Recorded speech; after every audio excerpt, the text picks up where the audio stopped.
Hi hello everyone. So ఈ రోజైతే మనం క్లాస్ 7కి సంబంధించి సెమిస్టర్ 2లో ఇచ్చిన మొఘల్ ఎంపైర్ చాప్టర్ని అయితే కంప్లీట్గా మనం ఈ వీడియోలో డిస్కస్ చేయబోతున్నామండి. సో మనం క్లాస్ 7కి సంబంధించి సిరీస్ అయితే స్టార్ట్ చేసాము. సో ఏ వీడియో మీరు మిస్ అవ్వకుండా చూడాలంటే మన ఛానల్కి సబ్స్క్రైబ్ చేసేసుకొని బెల్ ఐకాన్ అయితే క్లిక్ చేసేసేయండి. సో వితౌట్ ఎనీ లేట్ మనమైతే వీడియోని అయితే స్టార్ట్ చేసేద్దాము. సో ఫస్ట్ ఆఫ్ ఆల్ మనకి ఎంపైర్ అని అంటే లార్జ్ కింగ్డమ్ అని అర్థం అండి, సామ్రాజ్యం. సో ఇక్కడ మనం డిస్కస్ చేయబోతుంది వచ్చి మొఘల్ సామ్రాజ్యం గురించి. అసలు ఈ మొఘల్స్ అనే వాళ్ళు ఎవరు? సో వీళ్ళు ఎక్కడి నుంచి వచ్చి మన ఢిల్లీని ఆక్యుపై చేసుకున్నారు? సో వీళ్ళు ఈజీగా మనల్ని 1526 నుంచి సో 1857 వరకు రూల్ చేశారండి. సో నియర్లీ 331 ఇయర్స్ మనల్ని అయితే రూల్ చేయడం జరిగింది. సో అసలు వీళ్ళు ఎక్కడి నుంచి వచ్చారు? సో వీళ్ళ ఆర్ట్ అండ్ ఆర్కిటెక్చర్ ఏంటి? సో ఎంతమంది మొఘల్ ఎంపైర్లో కింగ్స్ రూల్ చేశారు? సో వాళ్ళ యొక్క స్పెషాలిటీ ఏంటి? సో వాళ్ళు ఎలాంటి అడ్మినిస్ట్రేషన్ని ఫాలో అయ్యారు అనే కంప్లీట్ డీటెయిల్స్ అయితే మనం ఈ వీడియోలో డిస్కస్ చేసేద్దాం. సో ఇక్కడ మనము మొఘల్స్ అంటేనే మనకు గుర్తొచ్చేది వాళ్ళ ఆర్కిటెక్చర్ అండి. సో మనకి వన్ ఆఫ్ ద ఇండియన్ హిస్టరీలోనే సో ఇండియాకి one of the 7 wonders of the world Taj Mahal అనేది మన ఇండియాలో ఉంది. సో తాజ్ మహల్ని కట్టించింది మనకి మొఘల్ ఎంపైర్. మొఘల్స్లో షాజహాన్ మనకి తాజ్ మహల్ కట్టించారండి. సో ఇంకొకటి, so every year independence day రోజున సో మన ప్రైమ్ మినిస్టర్ మన నేషన్ని మొత్తం ఇక్కడి నుంచే అడ్రస్ చేస్తారు. సో ఇది మనకి రెడ్ ఫోర్ట్ అండి. సో మొఘల్స్ రెసిడెన్స్ అండి. కొన్ని సంవత్సరాలు మొఘల్స్ రెసిడెన్స్గా మనకి రెడ్ ఫోర్ట్ అనేది ఉంది. ఇంకొకటి, అసలు ఈ మొఘల్ ఎంపైర్ ఎలా స్టార్ట్ అయింది అని అంటే so founder, so first Mughal ఎంపైర్ని స్టార్ట్ చేసింది వచ్చి మనకి బాబర్ అండి. మనం ఆల్రెడీ ఢిల్లీ సుల్తానేట్ లెసన్లో డిస్కస్ చేసుకున్నాము. సో ఢిల్లీ సుల్తానేట్లో మనకి టోటల్గా 5 డైనాసిటీస్ ఉన్నాయి కదా. సో అందులో లాస్ట్ డైనాసిటీ అయిన లోడీ డైనాసిటీలో రూల్ చేస్తున్న ఇబ్రహీం లోడీని పానీపట్ అనే ప్లేస్ దగ్గర సో బాబర్ 1526లో ఓడించి సో మొఘల్ సామ్రాజ్యాన్ని అయితే స్టార్ట్ చేయడం జరిగిందండి. మనకైతే రెడ్ ఫోర్ట్ని కన్స్ట్రక్ట్ చేసింది వచ్చి సో షాజహాన్ అండి. సో అసలు మొఘల్స్ రావడం వల్ల ఇండియన్ హిస్టరీలో చాలా గ్రేట్ చేంజెస్ అయితే మనకి జరిగాయి. సో ఆ చేంజెస్ ఎలా ఉంటాయి అనేది మనం చూద్దాం. సో ఫస్ట్ ఆఫ్ ఆల్ ఈ list of rulers of Mughal empire, so వీళ్ళని మనం ఈజీగా రికగ్నైజ్ చేయడానికి నేను ఒక చిన్న షార్ట్ కట్ అయితే మీకు చెప్తానండి. అదే బాజ్ షా. సో బాద్షా అనేది మనం గుర్తుపెట్టుకుంటే సో ఈజీగా లిస్ట్ ఆఫ్ రూలర్స్ అనే వాళ్ళు ఎవరైతే ఇంపార్టెంట్ రూలర్స్ ఉన్నారో వాళ్ళని మనం ఈజీగా రికగ్నైజ్ చేయొచ్చండి. సో బి అని అంటే మనకి బాబర్ అని అర్థం. నెక్స్ట్ హెచ్ అని అంటే మనకి హుమాయూన్. నెక్స్ట్ ఏ అని అంటే అక్బర్. జే అని అంటే జహంగీర్. ఎస్ అని అంటే షాజహాన్. సో లాస్ట్ ఏ అని అంటే మనకి ఔరంగజేబ్ అండి. ఈ trick so majority of the Mughal రూలర్స్ని మనం గుర్తు పెట్టుకోవడానికి మనకైతే ఈజీగా ఈ ట్రిక్ అనేది బాగా యూజ్ అవుతుంది. నెక్స్ట్ పొలిటికల్గా, సో అంటే ఎలాంటి సిస్టమ్ని వాళ్ళు తీసుకొచ్చారు, సొసైటీలో పీపుల్ అనే వాళ్ళు ఎలాగా సొసైటీని డివైడ్ చేశారు, అండ్ ఎకనమిక్ లైఫ్ వాళ్ళు ఎలాంటి కరెన్సీని యూజ్ చేశారు, సో వాళ్ళ రెవెన్యూ సిస్టమ్ అనేది ఎలా ఉండేది అనేది మనం ఇక్కడ చూస్తాము. నెక్స్ట్ వాళ్ళ art and architecture, Taj Mahal కానీ, రెడ్ ఫోర్ట్ కానీ, బులంద్ దర్వాజా కానీ, ఫతేపూర్ సిక్రీ గురించి కానీ సో మనం డిస్కస్ చేస్తామండి.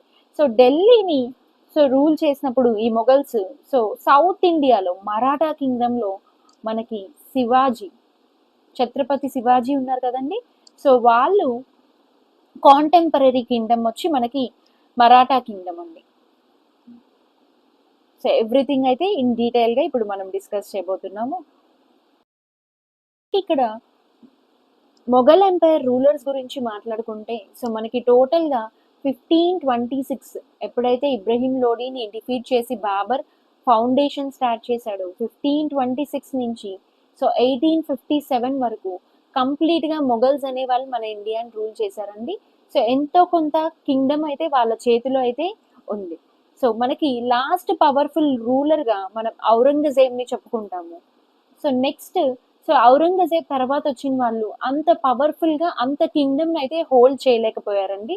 సో మనకి లాస్ట్లో బహదూర్ షా జాఫర్ని సో మనం లాస్ట్ కింగ్ ఆఫ్ మొఘల్ ఎంపైర్గా చెప్పుకుంటాం. సో ఇక్కడ చూసుకుంటే వీళ్ళ సామ్రాజ్యం సో ఈస్ట్ వైపునైతే బెంగాల్ వరకు విస్తరించింది. సో సౌత్ సైడ్ చూసుకుంటే మనకి గోల్కొండ వరకు ఎక్స్టెండ్ అయింది. సో ఇంకొకటి మనం వెస్ట్ వైపు చూసుకుంటే ఆఫ్ఘనిస్తాన్ మొత్తం ఎక్స్టెండ్ చేసుకున్నారు.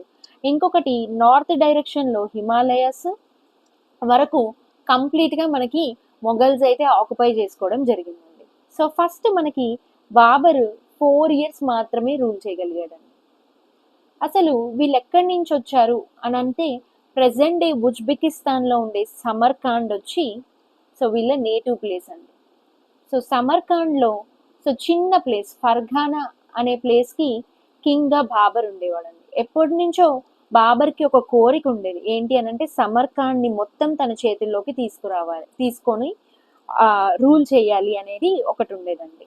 సో ఎలాగో కొన్ని బ్యాటిల్స్ తర్వాత సమర్కాండ్ని తను చేజెక్కించుకున్నాడండి. దాని తర్వాత అతని కన్ను వచ్చి మనకి మన ఢిల్లీ మీద పడింది. సో వచ్చి చాలా ఒక 2-3-4 అటెంప్ట్స్ తర్వాత సో ఢిల్లీని అయితే ఆక్యుపై చేసుకోవడం జరిగింది. సో ఇతను so father side mother side చూసుకుంటే సో ఫాదర్ సైడ్ వచ్చి తైమూర్ డైనాసిటీకి చెందినవాడు. సో మదర్ సైడ్ వస్తే చెంగీస్ ఖాన్. సో చెంగీస్ ఖాన్ వాళ్ళ మదర్ వచ్చి చెంగీస్ ఖాన్ వంశస్థురాలండి. సో వాళ్ళ ఫాదర్కి సంబంధించి తైమూర్ సైడ్ అండి. అంటే బోత్ కూడా సో మంచి పవర్ఫుల్ బ్లడ్ అయితే మన బాబర్లో అయితే ఉందండి. నెక్స్ట్ ఇతను చాలా great genius at devising war tactics.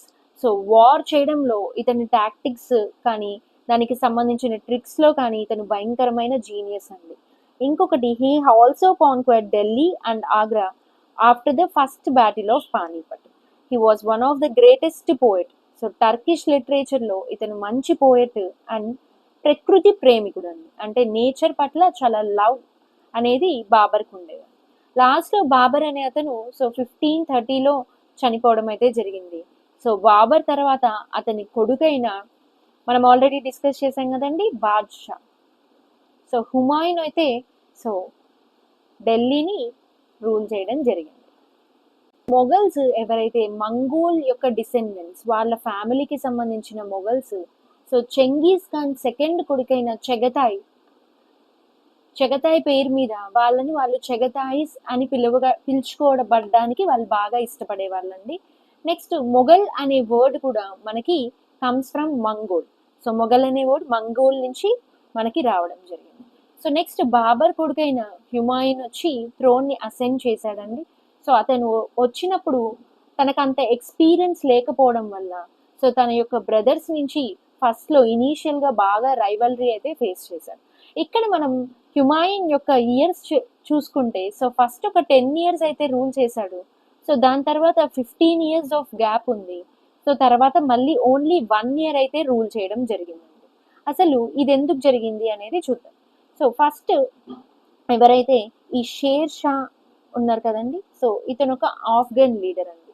So ఇతను ఏంటి అని అంటే సో హుమాయూన్ని 2 times ఓడించడం జరిగింది. సో ఏదైతే హ్యుమాయూన్ ఇనీషియల్గా ఫేస్ చేసిన ప్రాబ్లమ్స్ వల్ల తను ఏదైతే కింగ్డమ్ని రూల్ చేయడంలో ఫెయిల్ అయిన టైంలో అదే టైంలో షేర్ షా సో వచ్చి దాడి చేయడం జరిగింది. సో 2 battles జరిగాయండి షేర్ షాకి హుమాయూన్కి మధ్యలో.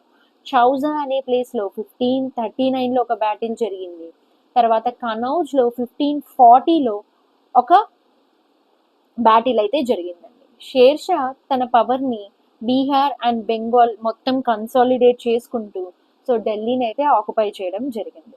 సో ఏదైతే బ్యాటిల్స్ కంటిన్యూస్గా జరగడం వల్ల హుమాయూన్ అయితే పర్షియాకి అయితే పారిపోయాడండి. ఆ బ్యాటిల్స్ని తట్టుకోలేక అండ్ షేర్ షాని ఫేస్ చేయలేక సో ప్రెసెంట్ డే ఇరాన్ని మనం పర్షియా అని పిలిచేవాళ్ళం అప్పట్లో. సో పారిపోవడం జరిగింది. అక్కడ మళ్ళీ సఫావిద్ షా దగ్గర హెల్ప్ తీసుకొని మళ్ళీ ఎవరైతే షేర్ షా చనిపోయిన తర్వాత వాళ్ళ డిసెండెంట్స్ ఉన్నారు కదండి వాళ్ళ ఇన్కాంపిటెన్సీ అంటే అసమర్థత కానీ సో వాళ్ళు వీక్గా ఉండే టైంలో హుమాయూన్ మళ్ళీ సఫావిద్ షా హెల్ప్ తీసుకొని ఢిల్లీని 1555లో రీక్యాప్చర్ చేశాడు. సో రీక్యాప్చర్ చేసిన వితిన్ 1 yearకే హుమాయూన్ చనిపోవడం జరిగింది. సో ఇక్కడ మనం షేర్ షా గురించి చూస్తే, సో షేర్ షా ఒక ఆఫ్ఘన్ లీడర్ అండి. సో ఇతను హుమాయూన్ 2 టైమ్స్ డిఫీట్ చేసి సుర్ డైనాసిటీని అయితే ఢిల్లీలో స్థాపించడం జరిగింది. సో ఎప్పుడైతే ఢిల్లీ మీద కంట్రోల్ తీసుకున్నాడో దాని తర్వాత చాలా ఇంపార్టెంట్ బ్యాటిల్స్ని కూడా తిను వాన్ అవ్వడం జరిగింది. నెక్స్ట్ టోటల్గా తన ఎంపైర్ని అయితే కాబుల్ నుంచి బెంగాల్ యాజ్ వెల్ యాజ్ ఇప్పుడు Malwa present day Madhya Pradesh Malwa plateau ఉంది కదండి. సో అక్కడ వరకు తన కింగ్డమ్ అయితే ఎక్స్టెండ్ చేసుకోవడం జరిగింది. ఇంకొకటి తను ఏదైతే 5 years రూల్ చేశాడో ఆ టైం పీరియడ్లో చాలా అడ్మినిస్ట్రేటివ్ రిఫార్మ్స్ అయితే తీసుకొచ్చాడు. దాని తర్వాత అక్బర్ ఏదైతే రిఫార్మ్స్ ఇంట్రడ్యూస్ చేశాడో సో అదంతా షేర్ షా అడ్మినిస్ట్రేషన్ నుంచే తీసుకున్నారు అనేది కూడా మనకి హిస్టరీలో చెప్పడం జరుగుతుంది. ఇంకొకటి ఇతను న్యూ కరెన్సీని కూడా ఎస్టాబ్లిష్ చేశాడు, పోస్టల్ సర్వీసెస్ కూడా తీసుకొచ్చాడు. సో 1545లో సో తను ఆర్టిలరీ ఎక్స్ప్లోషర్ వల్ల చనిపోవడం అయితే జరిగిందండి. దాని తర్వాత ఎవరైతే వచ్చారో షేర్ షా తర్వాత వాళ్ళంతా స్ట్రాంగ్గా లేకపోవడం వల్ల నెక్స్ట్ ఈజీగా హుమాయూన్ సఫావిద్ షా హెల్ప్ తీసుకొని ఢిల్లీని మళ్ళీ రీక్యాప్చర్ చేయడం జరిగిందండి. హుమాయూన్ చనిపోయే నాటికి అతని కొడుకైన అక్బర్కి ఓన్లీ 13 సంవత్సరాలు మాత్రమే ఉందండి. సో అంత చిన్న వయసులో తన అడ్మినిస్ట్రేషన్ తీసుకోలేడు కాబట్టి అతని యొక్క గార్డియన్ అయిన బైరామ్ ఖాన్ అడ్మినిస్ట్రేషన్ అయితే అక్బర్కి బదులుగా తీసుకోవడం జరిగింది. ఇలాంటి టైంలో మేజర్గా మనం చెప్పుకోదగ్గ విషయం ఏంటి అని అంటే సో హేమచంద్ర విక్రమాదిత్య ఎవరైతే బెంగాల్కి ప్రైమ్ మినిస్టర్గా ఉన్నారో అతను ఢిల్లీని క్యాప్చర్ చేయాలని చూశాడండి. సో అప్పుడు అక్బర్ బైరామ్ ఖాన్ యొక్క సలహా సహకారాల మేరకు సో హేముని సెకండ్ బ్యాటిల్ ఆఫ్ పానీపట్లో ఓడించడం జరిగిందండి. సో పక్కనే ఉన్న రాజ్పుత్స్తో అక్బర్కి ఎప్పుడూ చాలా మంచి సత్సంబంధాలు అయితే మెయింటైన్ చేశాడండి. సో ఢిల్లీని కానీ ఆగ్రాని కానీ చునార్ మాల్వా వీటిని అన్నిటినీ కన్సాలిడేట్ చేయడంలో అక్బర్ మంచి నైపుణ్యత అయితే ప్రదర్శించడం జరిగింది. సో బికనర్, జైసల్మర్, జోర్పూర్ ఇవన్నిటినీ కూడా అక్బర్ తన ఏరియాకి తీసుకురావడం జరిగిందండి. సో వీళ్ళ రాజ్పుత్స్తో ఏదైతే మంచి సంబంధాలతో పాటు సో జైపూర్ ప్రిన్సెస్ అయిన జోధాబాయిని పెళ్లి చేసుకోవడం జరిగింది. సో రాజ్పుత్స్కి తన అడ్మినిస్ట్రేషన్లో చాలా హయ్యెస్ట్ పొజిషన్స్ అయితే అక్బర్ ఇచ్చాడండి. రాజా మాన్సింగ్ కానీ, రాజా టోడర్ మాల్ కానీ, రాజా భగవాన్ దాస్ కానీ సో వీళ్ళందరూ రాజ్పుత్స్కి సంబంధించిన వాళ్ళు అక్బర్ అడ్మినిస్ట్రేషన్లో చాలా మంచి పొజిషన్లో ఉన్నాడండి. సో అందరినీ కన్సాలిడేట్ చేసుకొని అందరినీ సాటిస్ఫై చేసుకుంటూ సో ప్రతి ఒక్క రిలీజియన్ని రెస్పెక్ట్ చేస్తున్న అక్బర్కి మహారాణా ప్రతాప్ మాత్రము మేవాడ్కి సంబంధించిన మహారాణా ప్రతాప్ మాత్రం కాన్స్టెంట్గా అక్బర్తో ఫైట్ చేస్తూనే ఉన్నాడండి తన జీవితం మొత్తం. ఇక్కడ అక్బర్ అడ్మినిస్ట్రేషన్లో మనం చెప్పుకోదగిన పర్సన్ బీర్బల్ అండి. మనం చాలా స్టోరీస్ అయితే వినే ఉంటాం అక్బర్ బీర్బల్ స్టోరీస్. సో బీర్బల్ అనే అతను చాలా గొప్ప సింగర్ అండ్ అక్బర్ కోర్ట్లో ఉండే గొప్ప పోయెట్ కూడా. Next Rani Chand Bibi of Ahmednagar so was the woman so who fought bravely and opposed Akbar. So woman ruler అయింది కూడా సో అహ్మద్ నగర్కి చెందిన రాణి చాంద్ బీబీ అయితే సో ఎప్పుడు అక్బర్తో కాన్స్టెంట్గా చాలా ధైర్యంగా ఫైట్ చేస్తూ ఉండేది. నెక్స్ట్ అక్బర్ కొడుకైన జహంగీర్, ఇతన్నే మనం ప్రిన్స్ సలీం అని కూడా పిలుస్తాం. సో ఇతను వరల్డ్ మొత్తాన్ని కాంక్వైర్ చేసుకోవాలి అనే ఆలోచనతో ఉండేవాడు. ఇతని ఫాదర్కి అక్బర్కి సంబంధించిన ఏవైతే ట్రెడిషన్స్ ఫస్ట్ అన్ని రిలీజియన్స్ని టాలరెన్స్, ప్రతి ఒక్క రిలీజియన్ ఎవరి రిలీజియన్ వాళ్ళు ఫాలో అవ్వచ్చు, ఇలాంటి ట్రెడిషన్స్ని అడ్మినిస్ట్రేషన్లో ఏదైతే అక్బర్ తీసుకొచ్చిన మార్పుల్ని అలాంటి ట్రెడిషన్స్ని కంప్లీట్గా మన జహంగీర్ కూడా ఫాలో అవుతూ వచ్చాడండి. ఇంకొకటి లోకల్ ట్రేడ్ కానీ కమర్షియల్ ట్యాక్సెస్ని కానీ ఇతను ఇంపోజ్ చేయడం వల్ల సో కింగ్డమ్ని ఫైనాన్షియల్గా బాగా గ్రో చేయగలిగాడు. ఇంకొకటి బర్డ్స్ కానీ ప్లాంట్స్ కానీ అనిమల్స్కి సంబంధించి బాగా వాటిని బాగా ప్రేమించేవాడు అనమాట.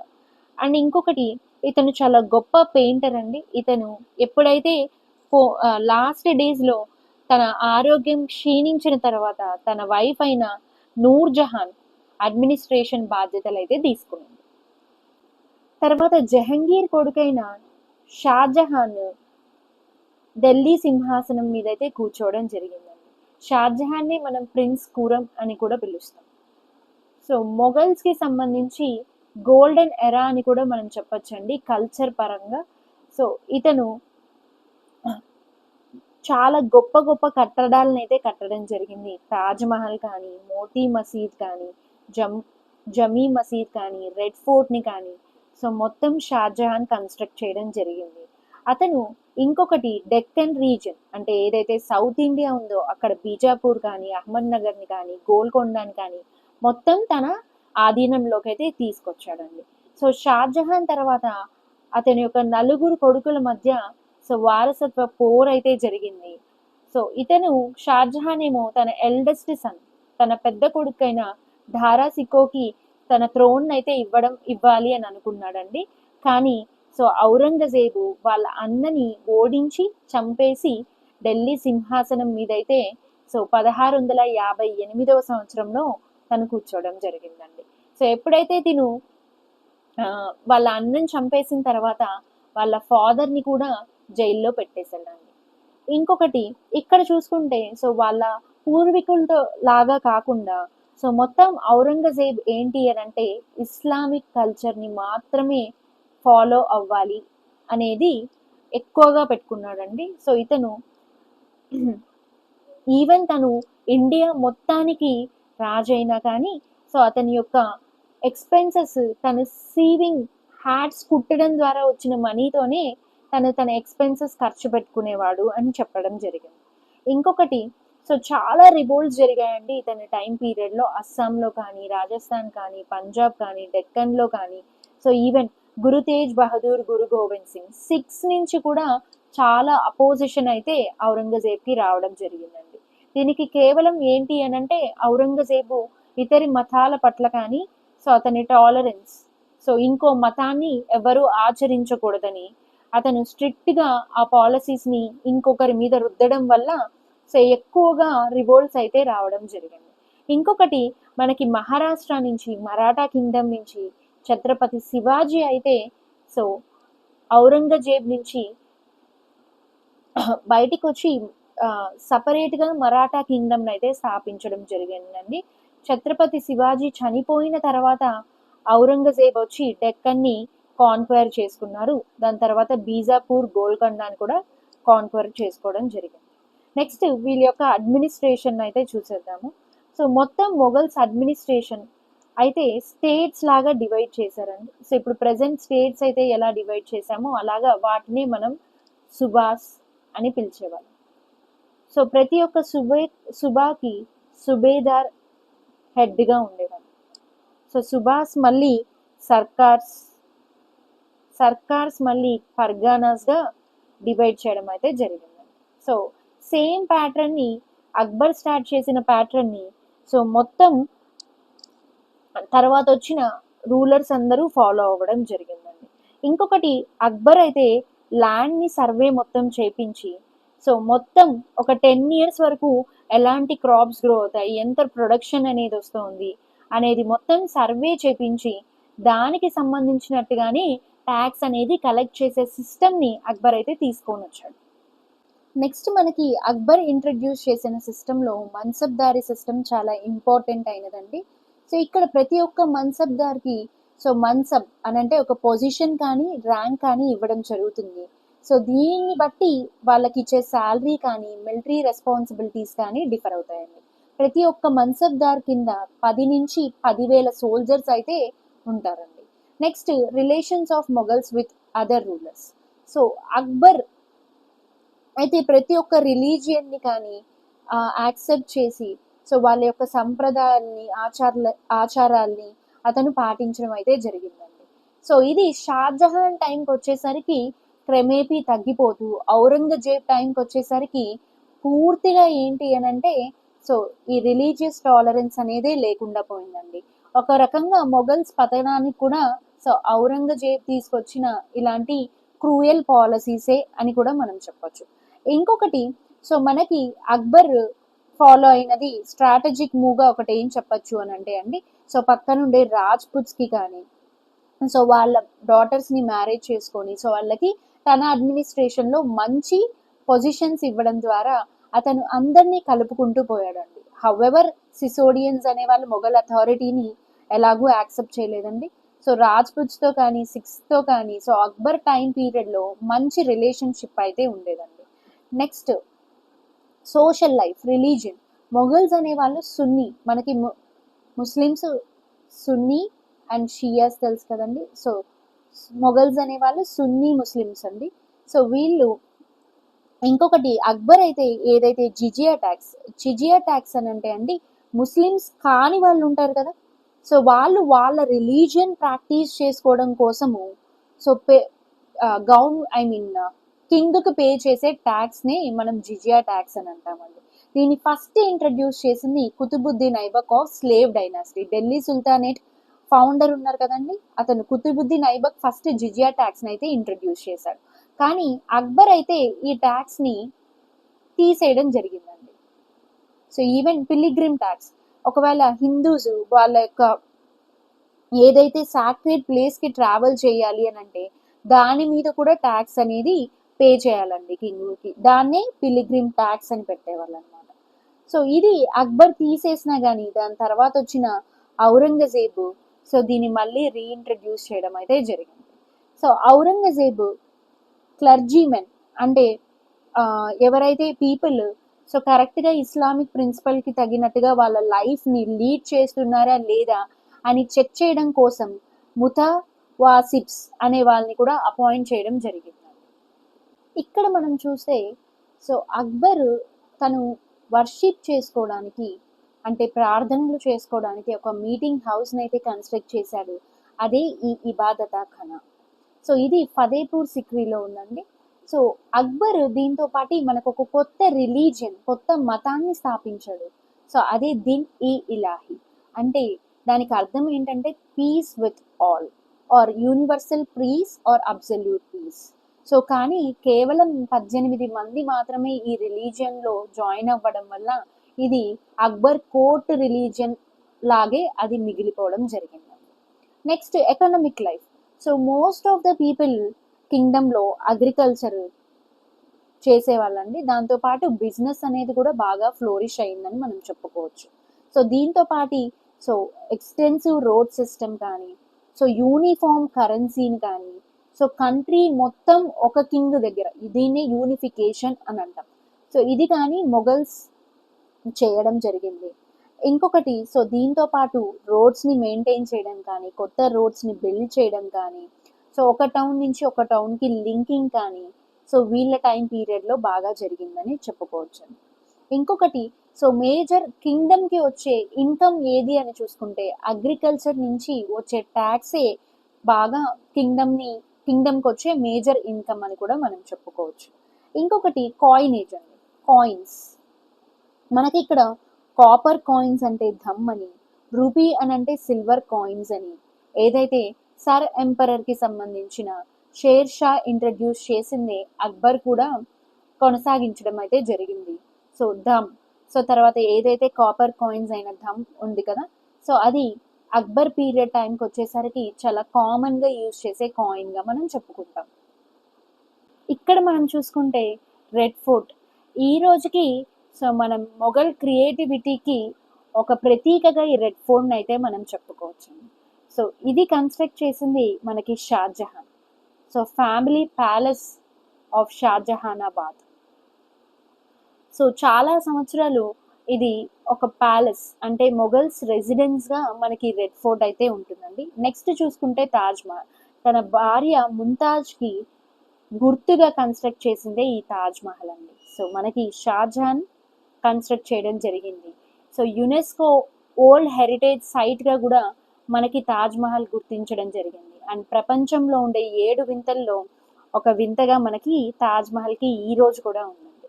నెక్స్ట్ మొఘల్స్ యొక్క కల్చర్ చెప్పుకోవాలి అని అంటే Persian art, literature and Indian art combine చేసుకున్న ఒక కల్చర్ అనేది మనకి మొఘల్స్లో కనిపిస్తుంది. సో వీళ్ళు క్లాతింగ్ కానీ జ్యువెలరీ కానీ ఫ్యాషన్కి సంబంధించి సో మంచి రిచ్ డెకరేటెడ్ ఫ్యాబ్రిక్స్ అయితే యూజ్ చేశారు. అది సిల్క్, బ్రొకాడ్, వెల్వెట్, సో ఇవన్నీ రిచ్ ఫ్యాబ్రిక్స్ అయితే డెవలప్ చేయడం జరిగిందండి వీళ్ళ టైం పీరియడ్లో. సో దీంతో పాటు సో ఖురాన్ని నేర్పించడం కోసం సో మక్తాబ్ స్కూల్స్ని అయితే కన్స్ట్రక్ట్ చేశారు. సో దీంతో పాటు ఇస్లామిక్ లా అయిన ఫాత్వా ఈ ఆలంగిరి అనేది సో ప్రతి ఒక్క నేటివ్ లాంగ్వేజెస్లో కూడా టీచ్ చేయడం అయితే జరిగిందండి. మొఘల్స్ యొక్క లిటరేచర్ గురించి మాట్లాడితే సో పర్షియన్ లాంగ్వేజ్ అనేది డామినెంట్ లాంగ్వేజ్, అంటే ఎక్కువగా అఫీషియల్ లాంగ్వేజ్ అని మనం చెప్పుకోవచ్చు. సో ఎక్కువగా బాబర్ రాసిన బాబర్ నమా కానీ, అక్బర్ కోట్లో ఉండే అబుల్ ఫాజిల్ రాసిన ఐ ఇన్ అక్బరీ అండ్ అక్బర్ నమా చాలా ఫేమస్ అండి. సో దాని నుంచి మనం చాలా హిస్టరీని అయితే నేర్చుకోవచ్చు. సో దాంతోపాటు తుజిక్ ఈ జహంగిరి ఆర్ జహంగీర్ నమా, సో ఏదైతే జహంగీర్ యొక్క ఆటోబయోగ్రఫీ, దీని నుంచి సో మనం చాలా విషయాలు అయితే తెలుసుకుంటాము. ఇంకొకటి షాజహాన్ పెద్ద కొడుకైన దారాసికో ఏం చేశారంటే భగవద్గీత కానీ మహాభారత కానీ పర్షియన్ లాంగ్వేజ్కి ట్రాన్స్లేట్ చేయడం జరిగింది. సో అండ్ హిందీ పోయెట్ అయిన తులసీదాస్ సో రామాయణాన్ని హిందీ వర్షన్లోకి ట్రాన్స్లేట్ చేసి రామ్ చరిత్ మానస్ అయితే రాయడం జరిగింది. నెక్స్ట్ మొఘల్స్ పెయింటింగ్లో చెప్పుకోదగ్గ పెయింటింగ్ డెవలప్ చేసింది వచ్చి మినియేచర్ పెయింటింగ్ అండి.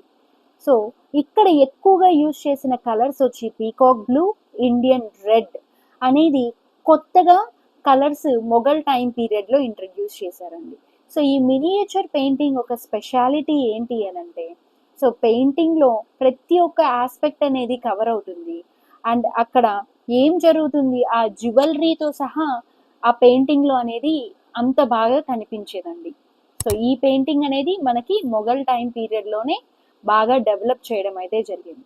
నెక్స్ట్ మ్యూజిక్ పరంగా తీసుకుంటే సో బాబర్ హుమాయూన్ మ్యూజిక్ని బాగా ఎంకరేజ్ చేశారు, కానీ అక్బర్ టైం పీరియడ్లో అది పీక్ స్టేజ్కి అయితే వెళ్ళడం జరిగిందండి. సో అబుల్ ఫాజిల్ రాసిన అయ్యిన్ అక్బరీలో సో అక్బర్ కోట్లో టోటల్ 36 సింగర్స్ అయితే ఉన్నారని రాశారండి. సో అందులో ఫేమస్ అయిన తాన్సేన్, బాజ్ బహదూర్ కూడా ఉన్నారు. సో ఇంకొకటి అక్బర్ తనకి తాను నగర అనేది ప్లే చేసేవాళ్ళంటండి. సో తాన్సేన్ అక్బర్ నవరత్నాస్లో ఒక పర్సన్. సో ఇంకొకటి సో తాన్సేన్ సో తన యొక్క మ్యూజిక్తో మిరాకిల్స్ చేసేవాళ్ళు అని కూడా ఫేమస్గా చెప్పుకుంటారండి. సో అకేషనల్గా సో తన యొక్క మ్యూజిక్తో Megh Malhar and sometimes fire by singing Raag Deepak, so అగ్నిని వానని కూడా పుట్టించే వాళ్ళని అంత ఫేమస్ అండి మ్యూజిక్లో తాన్సేన్ అనే పర్సన్. సో ఇంకొకటి అసలు ఇంత గొప్ప పర్సన్స్ ఇంత వెలుగొందిన మొఘల్ ఎంపైర్ సో ఎందుకు రావడానికి కలిగిన రీజన్స్ ఏంటి అని అంటే సో ఎక్కువగా ఔరంగజేబ్ చనిపోయిన తర్వాత సో మొత్తం కొలాప్స్ అయిపోయిందనే చెప్పొచ్చండి. సో దానికి కారణాలుగా సో ఏదైతే ఔరంగజేబు సస్పీషియస్ నేచర్ కానీ అతని యొక్క పాలసీస్ కానీ అతని సన్స్ ప్రాపర్గా గ్రో అవ్వడంలో ప్రముఖ పాత్ర అయితే వహించలేకపోయాడండి ఔరంగజేబు. సో ఇతని ఏదైతే రిలీజియస్ టర్మ్స్లో ఇస్లాం మాత్రమే ఫాలో అవ్వాలి అని మిగిలిన రిలీజియన్స్ని ఎలాగైతే యాక్సెప్ట్ చేయలేదో దీని వల్ల జాట్స్ నుంచి కానీ, సాత్నమీస్ నుంచి కానీ, సిక్స్ నుంచి కానీ, రాజ్పుట్స్ నుంచి కానీ, మరాఠాస్ నుంచి కానీ సో తీవ్రమైన శత్రుత్వం అయితే మొఘల్స్ మీద పెరగడం స్టార్ట్ అయిందండి. ఔరంగజేబ్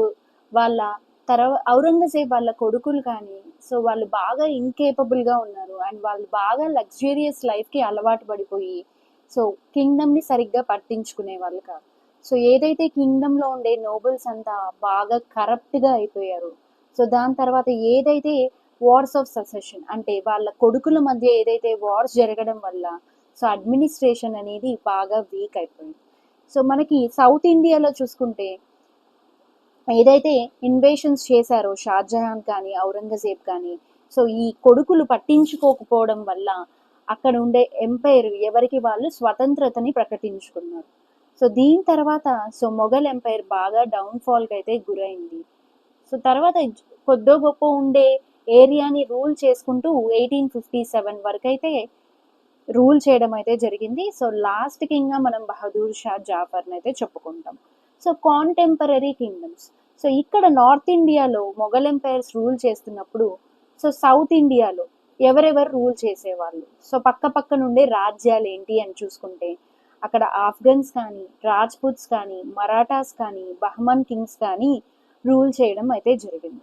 సో ఎప్పుడు వీళ్ళు మొఘల్స్ని ఎదిరించడానికి ఫైట్ చేస్తూ ఉన్నా కానీ కానీ చాలా వరకు సక్సెస్ అయ్యే వాళ్ళు మాత్రం కాదు.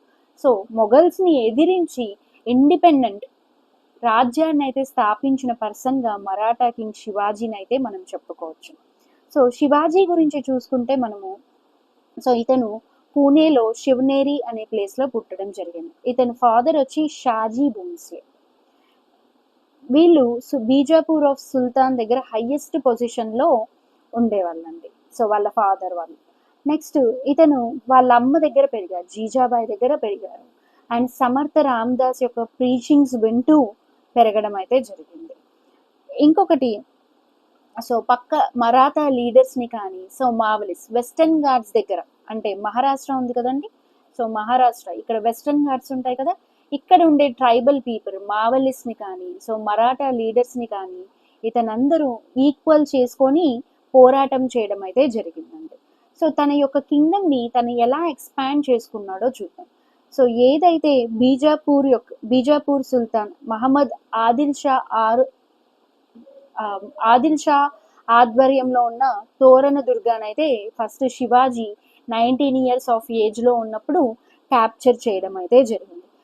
ఇలాగే రాయ్గర్ కానీ, సింహగర్ కానీ, ప్రతాప్గర్ కానీ ఇలా ఒక్కొక్కటి తను ఆక్యుపై చేసుకుంటూ వెళ్ళాడండి. ఇంకొకటి ఏదైతే కోపంతో ఉన్న బీజాపూర్ సుల్తాన్ అతని యొక్క జనరల్ అయిన అఫ్జల్ ఖాన్ని పంపించాడు శివాజీని ఓడిపించడం కోసము. అఫ్జల్ ఖాన్ ఏం చేశాడంటే ఇతన్ను సంధి చేసుకుంటాం రమ్మని చెప్పి పిలిచి ఇతన్ని చంపేయాలని అనుకున్నాడు. కానీ ఇది ముందుగానే గ్రహించిన శివాజీ తనతో పాటు తెచ్చుకున్న వ్యాఘ్రహ నాక అంటే టైగర్స్ క్లా అంటే టైగర్స్ పళ్ళు లాంటి వెపన్ని యూజ్ చేసి అతన్ని చంపేయడం అయితే జరిగిందండి. నెక్స్ట్ ఏదైతే ఇలా శివాజీ ఇండిపెండెంట్గా ఎదగడం చూసిన ఔరంగజేబ్ తన యొక్క జనరల్ అయిన షాస్తీ ఖాన్ని డెక్కన్కి పంపించాడండి శివాజీని చంపేయమని. కానీ శివాజీ అతన్ని కూడా ఓడించడం అయితే జరిగింది. దీనికి కోపగ్రస్తుడైపోయాడు మన ఔరంగజేబ్. తన హ్యూజ్ ఆర్మీని రాజా జయసింహ ఆధ్వర్యంలో మన శివాజీని ఓడించడానికి అయితే పంపించడం జరిగింది. జయసింహ శివాజీని ఓడించి చాలా వరకు మరాఠా ఫోర్ట్స్ని అయితే క్యాప్చర్ చేయడం జరిగింది. కానీ అట్ ద ఎండ్ శివాజీని తీసుకొని శివాజీకి చెప్పాడనమాట మన జయసింహ, ఔరంగజేబ్తో ట్రీటీ అంటే ఒక అగ్రిమెంట్ కుదుర్చుకో అని చెప్పాడు. కానీ దీనికి మన శివాజీ ఒప్పుకోలేదు. ఔరంగజేబ్ ఏమో శివాజీని అరెస్ట్ చేసి ఆగ్రా ప్రిజన్లో పెట్టినా కానీ మన శివాజీ తెలివిగా జైలు నుంచి తప్పించుకున్నాడండి.